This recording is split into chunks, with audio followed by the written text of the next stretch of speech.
Societal and political trends are rapidly breaking down the family that once was the cornerstone of our great American culture. At FIT, we know you cannot get this information on your own, so we'll bring it to your TV every single week. And we always invite all opposing views.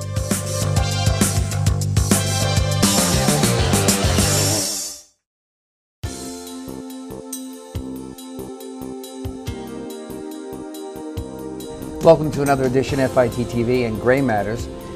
Consider that you are a 16-year-old kid, and somewhere near where you are, someone is raped and murdered. Inexplicably and wrongfully, police and enforcement agencies accuse you, find you guilty, and jail you for 16 years. You were playing wiffle ball, and you are not the person who committed that horrific act. Even your DNA proves you are not guilty. You are confined and punished, and you know you are innocent. Hard to believe, but things like this happen in our country, and shamefully, anyone who has gone through this never remains the same. With no help to return to a normal life, what would that look like for you? Your life could be ruined, and maybe forever.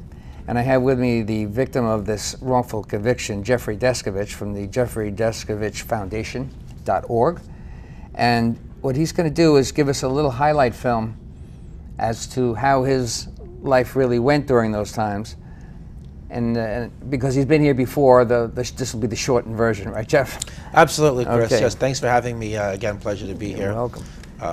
So I was wrongfully convicted of a murder and rape. In the way I described. In right? the way in which you described. Okay. So I was wrongfully incarcerated from age 17 to 32. I lost all 7 of my appeals. I got turned down for parole. My life in prison, wrongfully, as you might imagine, was a living hell. Ultimately, I was cleared by further DNA testing, which not only reestablished my innocence, but also identified the actual perpetrator. So here I had to go beyond just proving my own innocence, which had been done prior to the trial through the DNA test, but I actually had to prove the guilt of the actual perpetrator, whose DNA was only in the data bank because left free while I was doing time for his crime, he killed another victim 3.5 years later. If it wasn't for that I would not be here talking to you right now. Unbelievable. Yeah. So go ahead a little further about Sure. how it happened to you when you came out, and just Very difficult to reintegrate. It was awkward to restore relations with my family. Technology had changed. We didn't have cell phones, internet, GPS. Was never able to obtain gainful employment because the technology had passed me by, and I had gaps in my resume. right. Certainly there were psychological after effects from PTSD, panic attacks, feeling of moving at a slower speed, fear of law enforcement. Who would blame you? Yeah, of course, everyone can relate to that. Yeah. So it was a very, I'd lost track of all of my friends, so I had to try to, put together a new social circle, which was difficult. Certainly there was still a stigma. Yes, you were in prison wrongfully, we get that, but you were there for 16 years nonetheless. How much of that rubbed off on you? Is it safe to have you around someplace? So in other words, some of the people who may have ordinarily been all right by you if you had been a plumber from the Bronx and suddenly moved to Brooklyn. Yes. You now have to live with that stigma and their alternate view of.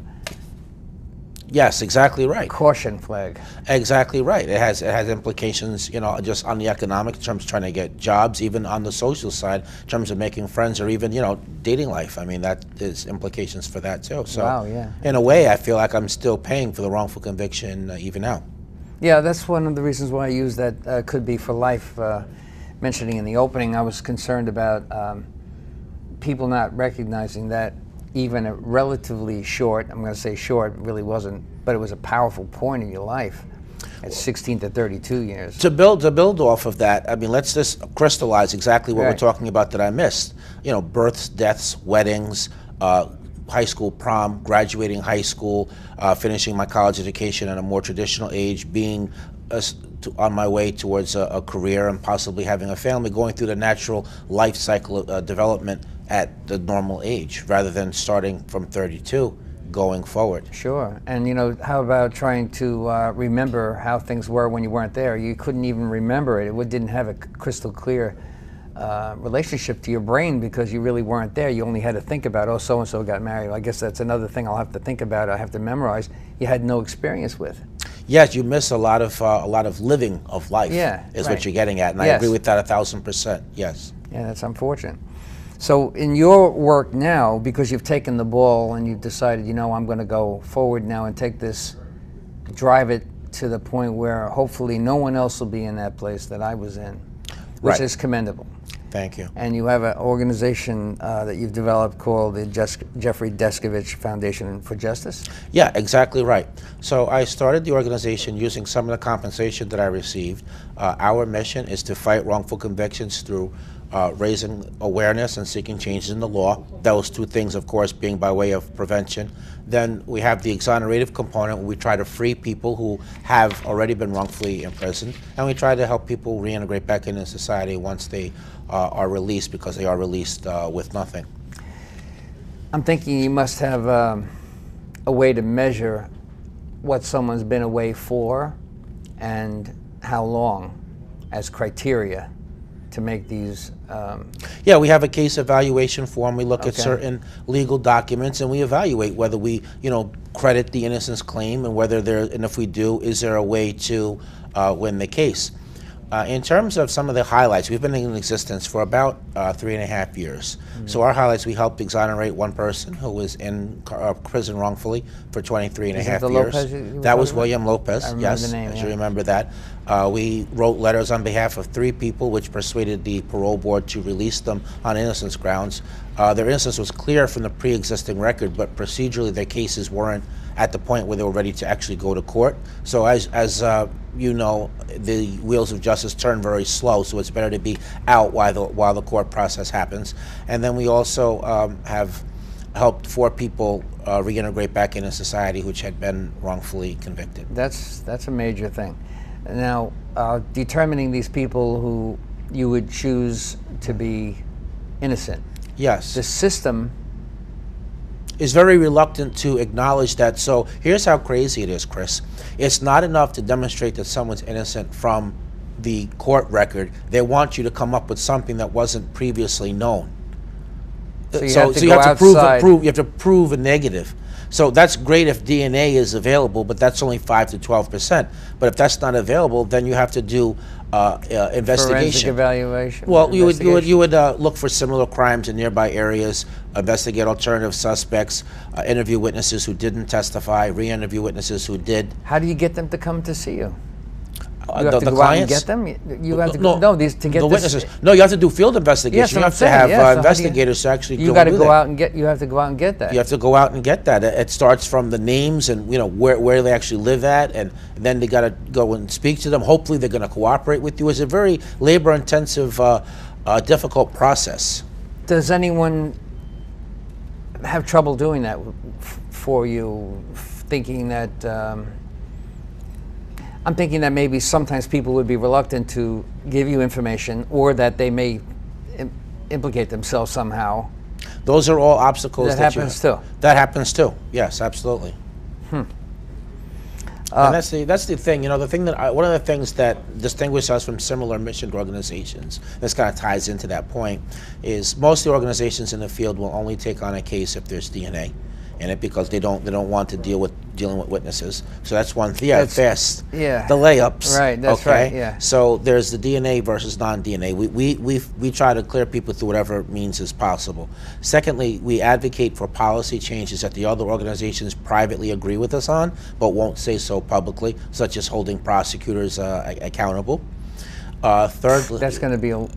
yeah. But we almost passed a bill on a commission on prosecutor Too conduct bad. last year. But That would have been a home run. We're going to be at it again this year, and hopefully when we get the bill down to the Rules Committee, I'll come back to the show and we'll encourage people to call the elected officials to actually get a vote on the bill. We were really this close to passing it last session. We ran out of time, is really what happened. Ooh.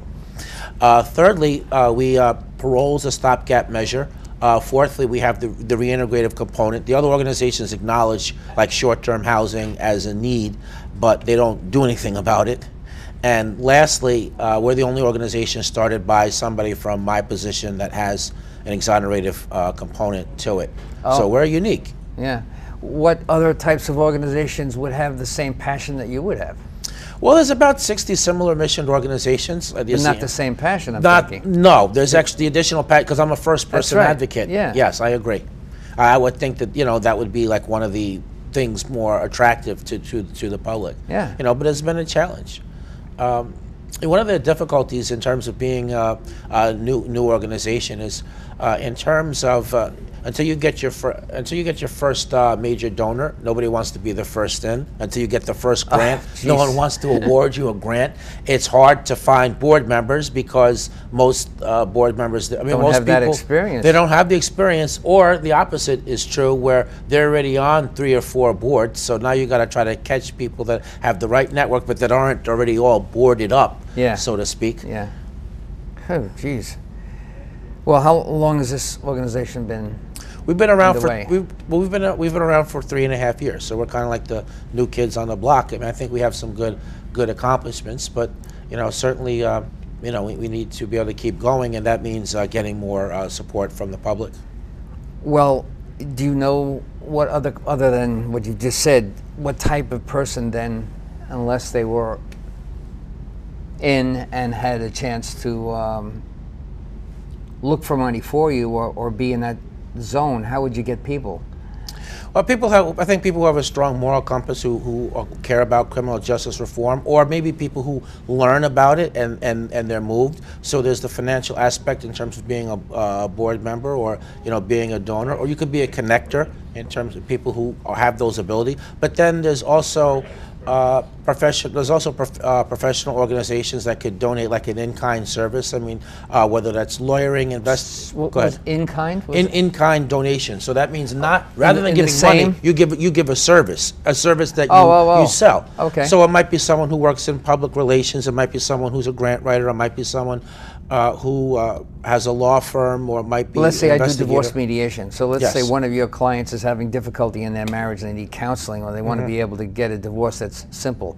I could be a part of that? Yes, you could donate that, and you would actually donate my service. You could donate your service, and you would get a tax write-off because we're a 501c3. Let me be part of that then, because I appreciate what you're doing. I'd certainly like to be able to donate my time and my ability whenever I can. Thank you. We need people that way. The other thing too is we need volunteers. So I think that people that are like retired, that they still want to do something, but just not full boat, maybe like 2 or 3 days a week. Again, in any of those areas, we certainly need assistance there. We need to get celebrity spokespeople. I mean, really just to bring further awareness and attention to the issue. Would that be so hard? Why wouldn't that? Shouldn't be too hard, right? You wouldn't think, but how do you get to people? There's all these bureaucracies and levels of people to get through. And then there's a lot of nonprofit organizations that are pulling at people. So how do you get your cause, your organization to stick out, to be on top? So really, so that's really the challenge there. So you got to know someone who knows someone who knows somebody. But I was away. That's but I was away for 16 years. You couldn't develop that while you were gone. That's for sure. I could not. No. So maybe some of the people that are watching have a way to reach certain people that could be helpful. Well, you're out for how long now? I've been home for 9 years. 9 years. Okay, so. You probably weren't thinking about doing this immediately, or maybe, I don't know. Well, the rough thought came to my head, but I certainly wasn't like building a network. I wasn't formalizing it. I wasn't building the network to lay it. I mean, I didn't understand it would be as difficult as it was. I just thought, look, it's a great cause. It's my name on the door. I've started it using some of the funds. It happened to me. All I got to do is just sit down with people of means. It'll be easy to speak to them, and people will just write checks. They'll realize the rightness of this, but it's much more elaborate and difficult than that. I've seen programs on certain, like Forensic Files, and I can't think of the names of any of the shows, like in Nightline and things like that, where people who were jailed for a period of time have gotten out.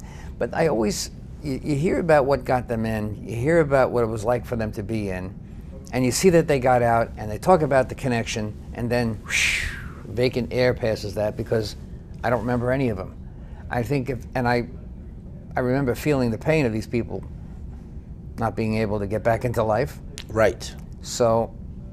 Well, to harp off of that, a lot of us, we see when people are cleared and we think, well, it's happy. It's terrible what happened, but thank God they're out. It's over. Some people commit suicide. Right. Yeah, they some can't people adjust to the life. It's very hard to adjust to life. Alcohol is a problem. Some people turn to drugs. I mean, you would think, because it clearly is a state obligation to provide, housing, cost of living, mental health services, doctor, dental care, public transportation, job training, job placement, classes on technology. But instead, they just release you with none of that. Well, none of those things. Now, doesn't your organization do some of that? We do some of those things. That's sure. important.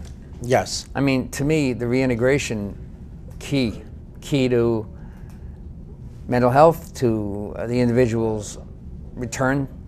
Absolutely, sure. Well, Yeah. one of the ways I've been able to have the success in reintegrating that I have is through the mental health services. I mean, that was a big key. So the mental health issues don't typically surface while a person's wrongfully incarcerated. I think as a defense mechanism, the psyche suppresses that because of the goal. While you're in prison, you're talking about? Yes, I do. Because I think that the preoccupation is, how do I prove my innocence and get the hell out of here? Yeah. And these things only emerge after exoneration. And then when you're out, you're no longer in that zone, so you have to create this new thought process to make your life work. Absolutely, absolutely you do, and it's a totally different world out here than what it is in prison. It's not as simple as just picking back up where you left off. Yeah.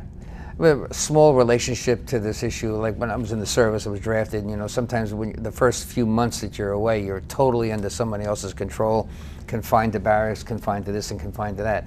That's a very remote sense of what someone who's in prison like you were. But a sense of it, indeed, as it was, I can relate to being, left. You know what I mean? It's a good analogy, because psychologists who've studied the difficulty of exonerees reintegrating back to society, they say the closest experience is a military person coming back from serving. Yeah. So that's the only reason why I said that. I think the analogy holds, and you see a lot of the military people have a hard time to readjust. Oh, that's right. There's also a high suicide rate with returnees. Very high suicide rate, especially combat-oriented people. That's right. So what else can your organization do going forward? You probably mentioned everything, I think, at this point. Well, if there's anything else, you have plenty of time here. Let's go through it. People who are retired are often set with a pension and retirement, and they're looking for meaningful things to do a few days a week. These are the people you're looking to be a part of your group. Yes, exactly. I mean, it's nice to have a paid staff. You need that, but you need to supplement that with volunteers. Like retirees you were talking about The before. retirees, yeah, from lawyers to investigators, PR, grant writers. Even just on a clerical level, I mean, we need cases to be inventoried. Like, do the files have the necessary paperwork in it for it to be evaluated? There's plenty of correspondence back and forth from the prisoners. So those are tasks that need to be done as well. I don't remember seeing anything on connecting with people who are exonerated who can connect back with people like you did for part of your group. You got Lopez. Yes. Is there, can you suggest the same thing or get that to happen to others who are in jail? When they're exonerated, when they come out? Yeah, well, sure. What we do is I throw social events a couple times a month, and we get, whether it's at my house or we go out to different places, and it's camaraderie. It's talking about readjusting. It's talking about the time inside there. And people can be a resource to another, that if you've been through a similar experience. But that only works when you're like within a reasonable geographical location. Yeah. You don't do that to a person in another state. California, I mean, the phone, New York, or something like that. How are you going to make that work? Yeah. The phone could be very, yeah. But I think one of the last points I wanted to make, is that unfortunately, Chris, it does take money to run organizations like that. I've put quite a bit of my own personal money, and obviously I can't carry the organization individually. Most people think that, well, doing donations is something that just wealthy people do. But so a lot of the presidential candidates in the last 12 years, I mean, I remember the president raised $100 million with donations ranging from 10 to 100. I mean, Bernie Sanders just raised, like $3 million, as he boasted average donation 27. Super PACs and things like that, they have tons and tons of money. But I'm saying common citizenry, though, if you do like a consistent small amount on a monthly basis, that can add up to quite a bit. So I guess maybe the last thing I just wanted to mention, is I do feel like I have a lot on an individual level, and this kind of ties into the awareness raising. I feel like there are definitely opportunities or there's a potential I have, which really I haven't really managed to like fully tap into. I mean, I really would love to get like a speakers bureau to represent me, not just to do more frequent presentations, but to break into like motivational speaking, like the never give up type thing. I need a You mean be hired by other people who you might tell your story to? Yes, sure. I mean, sure. I would think that's. You know, there's the lecture circuit, but then there's also like the corporations Sales bringing companies are motivational. always looking for motivational speakers. Right, but I need somebody that can, you know, that can do those, facilitate, and it's a paid service. You know, they make money off of a commission. I don't need them to do it, you know, for nothing. They do have that? Yeah, they do have speakers bureaus, but I haven't found the right entity yet. I need a literary agent. I mean, I'd love to be able. I got a book that's 95% done. I'd love to have someone to represent me. When you find there. them, let me know. I got a book that's 70% done. I got Gotcha. a ways to go on mine. Connect me with a publishing house that we can get the okay. story out there, and I'd love to have follow-up products from documentary to a movie. You know, there's other ways of getting the story out there. There's there's a show called The Exonerated where it's like a play. Right. There's one-man shows. I mean, there's musicals. I mean, however different mediums you can reach people, I'd love to have my story out there. But you know, I need to have the right people to think it's a worthy thing, who know the path. I'm having trouble thinking. I don't see how it wouldn't. See, But that's why I'm saying I feel like I have this potential and it can work. I just don't have the right people. It's there. It just didn't. Yeah, I need to have the right people who can open those doors, because the thing is, I need people who specialize, who know those fields. So I can't be a jack of everything, but somebody who knows how to do that. Right. And again, it's part entrepreneurial. We raise awareness. You know, there's some funds that are made, and whoever's doing that service makes some of it.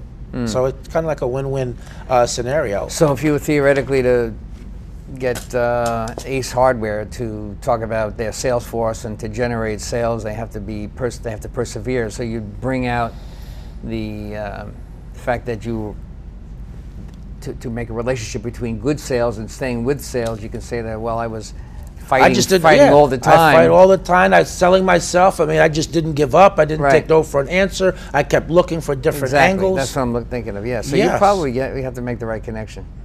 Sure. I mean, I remember once I did like a short acting part for about 5 minutes on screen. So I do have that ability. I think that I could certain bit parts. I think I could do. That would be exciting. I really would like to. I'd like to do that as well. Yeah, you might be able to reach out to some television people and some movie people. Actually, your book, get that done, because a book is the best way that I know to get a film, to follow it. Yeah, absolutely. The other thing too is, you know, I've been speaking publicly for about 9 years, and I have like a mini seminar, like 2-3 day. You know, these are my methods. But again, who would connect me with the right places and agency? All right, well, we'll see if we can do that, that's for sure.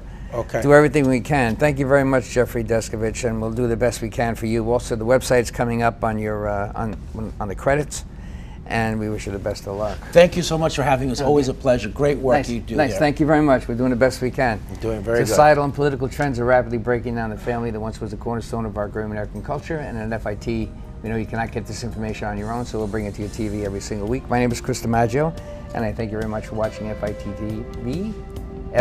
TV, and we'll see you again next week. Now.